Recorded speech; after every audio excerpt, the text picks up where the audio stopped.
Ano mo pangalan? Tubag. Ano mo pangalan? Pila mong edad? Nag-eskwela na ka? Asa ka dapat nag-eskwela? A.O. Florendo. Uy, layo!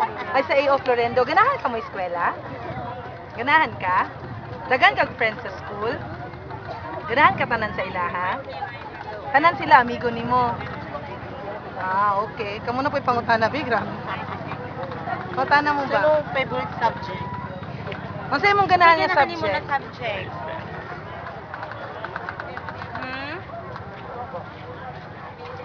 Wala.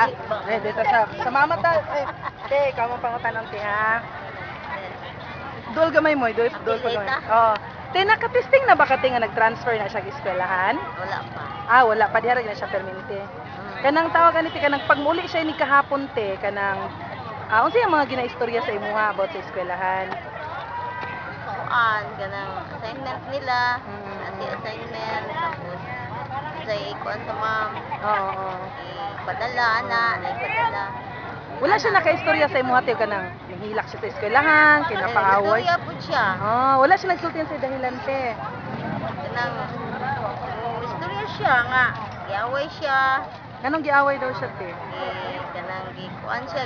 Sumbag na daw siya kalit. Oo. Wala siya nagsultig mga dahilan kung ano nga nganong wala siya nganong giaway siya sa eskwelahan, kung unsang mga dahilan ana, mga hinungdan ba wala siya giingnan? Wala. Wala. Ah, okay. Ya, unsam na siya ti inyo ang balay ti layo sa ilang eskwelahan? Ah, medyo. Kuan. Sakyan pa o ka ng service. Sakyan pa og service, diri gid siya gauli di ay. Dili, sa talikon. Sa Tadeco jud mo, tapos sa A.O. Florendo yung eskwelahan. Layo mo sa A.O. Florendo. O layo, sa sentral niya to. Bali sa Purok 8. Ah, okay. Kamo si pangutana ninyo. Atong first Pangutana- day niya te na nag-eskwela siya, naaday siya na amigo. Oo. Tapos din sa pangutana. Wala siya nihilak te.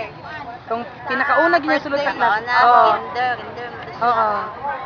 Say, ako pag ihatod. Oo. Say, hilak pa siya. Pagbiyani mo, Madok te. pa siya ang mga classmates. Oo. Hindi pa mapabiya. Oo, di pa man kayo siya kaila. Ah, okay.